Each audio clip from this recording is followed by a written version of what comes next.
नमस्कार दोस्तों, आज हम पाठ मैं सबसे छोटी हूँ पढ़ेंगे, जिसके रचयिता हैं सुमित्रा नंदन पंत।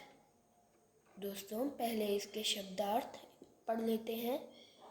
स्नेह, प्यार, निस्पृह, बिना इच्छा के, चंद्रोदय, चांद का निकलना, निर्भय, निडर, सुखद, सुख देने वाली, गात, शरीर, सज्जित, सजाकर, सुंदर बनाकर, छलना, कपट करना, मात, माता, सदा, हमेशा, कर, हाथ, अंचल, आंचल, साड़ी का वह भाग जो कमर के ऊपर होता है। प्रश्न अभ्यास। कविता से प्रश्न 1। कविता में सबसे छोटे होने की कल्पना क्यों की गई है? उत्तर, छोटे होने के लाभ ही लाभ हैं। मम्मी का प्यार दुलार सबसे अधिक मिलता है। खेलने के लिए खिलौने मिलते हैं। माता के साथ घूमने को मिलता है। माता ही नहलाती धुलाती है। प्रश्न 2। कविता में ऐसी बड़ी न हूँ मैं क्यों कहा गया है? क्या तुम भी हमेशा छोटे बने रहना पसंद करोगे? उत्तर, ऐसा इसलिए कहा गया है क्योंकि बड़ी बनकर वह अपनी माता का प्यार नहीं खोना चाहती। ऐसे बड़े बनने से क्या लाभ जिसमें माता अपने हाथों न खिलाए, न नहला कर तैयार करे। प्रश्न 3। आशय स्पष्ट करो। हाथ पकड़ फिर सदा हमारे साथ नहीं फिरती दिन रात। उत्तर, आशय यह है कि जब बच्चे बड़े हो जाते हैं तो माता उनका हाथ पकड़कर नहीं चलती, क्योंकि बच्चा स्वयं सब कुछ समझने लगता है। प्रश्न 4। अपने छुटपन में बच्चे अपनी माँ के बहुत करीब होते हैं। इस कविता में नज़दीकी की कौन कौन सी स्थितियाँ बताई गई हैं? उत्तर, जब बच्चा बच्ची माँ की गोद में सोती है, माँ उसे अपने हाथ से खाना खिलाती है, उसका मुंह धोकर साफ करती है, उसके शरीर को साफ सुथरा रखती है और इसे खिलौने देती है। प्रश्न 5। कविता में किसके आंचल की छाया में छिपे रहने की बात कही गई है और क्यों? उत्तर, कविता में माता के आंचल में छिपे रहने की बात कही गई है। माता का आंचल बच्चे के लिए स्वर्ग के समान होता है। उतना प्यार जीवन में कहीं नहीं मिलता। कविता से आगे, तुम्हारी माँ तुम लोगों के लिए क्या क्या काम करती है? उत्तर, मित्रों, इसमें आपने उन सभी कामों के बारे में लिखना है जो आपकी माताजी आपके लिए करती हैं। तो यह प्रश्न आपको स्वयं करना है। प्रश्न 2। यह क्यों कहा गया है कि बड़े बनकर माँ के बच्चों को छलती है? उत्तर, क्योंकि जब माँ अपने बच्चों से कहती है कि वह बड़ा हो गया है, तो वह अपने बच्चों से अपने सारे काम स्वयं करने के लिए कहती है। इस प्रकार माँ अपने बच्चे को बड़ा बनाकर छलती है। प्रश्न 3। उन क्रियाओं को गिनाओ जो माँ इस कविता में अपनी छोटी बच्ची या बच्चे के लिए करती है। उत्तर, इस कविता में माँ अपने बच्चे को गोद में सुलाती है।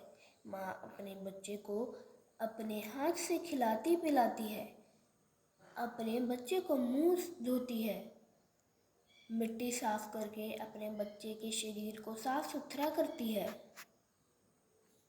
अन्य प्रश्न। प्रश्न 1। कविता से पता करके लिखो कि माँ बच्चों के लिए क्या क्या काम करती है।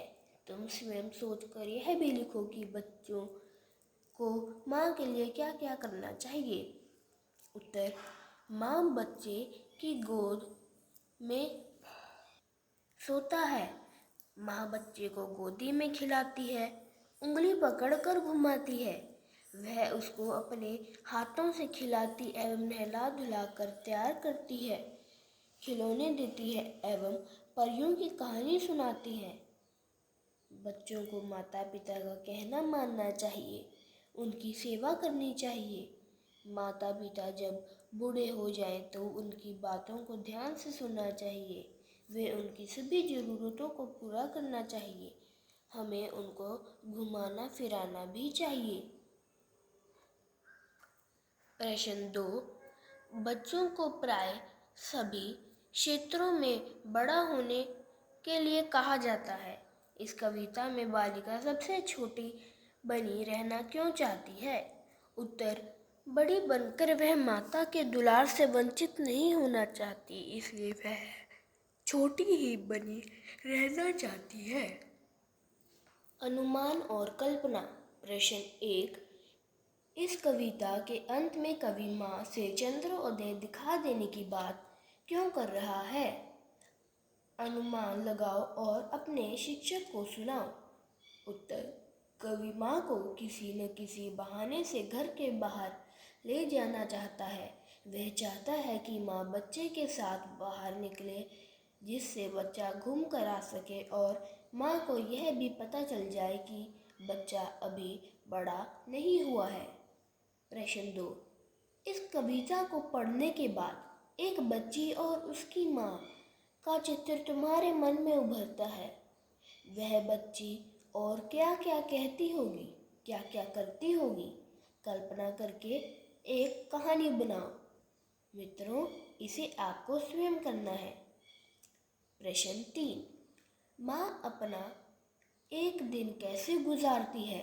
कुछ मौक़ों पर उसकी दिनचर्या बदल जाती करती है, जैसे मेहमानों के घर आने पर, घर में किसी के बीमार पड़ जाने पर या त्योहार के दिन।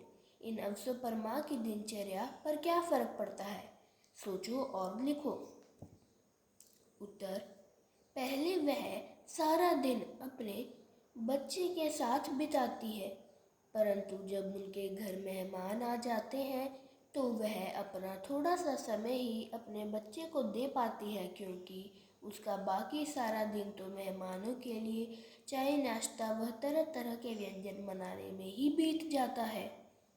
जब घर का कोई सदस्य बीमार पड़ जाता है तो माँ अपने बच्चे के लिए थोड़ा समय ही निकाल पाती है, क्योंकि माँ को अपने घर में बीमार सदस्य ही देखभाल करनी पड़ती है। समय पर बीमार व्यक्ति को दवा देनी पड़ती है, बीमार व्यक्ति के लिए अलग से खाना बनाना पड़ता है। यदि त्योहार का दिन हो तो वह बहुत ही कम समय अपने बच्चों को दे पाती है। उसे त्योहार के लिए अलग अलग तरह के व्यंजन बनाने होते हैं, क्योंकि कोई भी त्योहार साल में एक ही बार आता है और त्योहार सभी के लिए एक साथ खुशियाँ लाता है। धन्यवाद दोस्तों।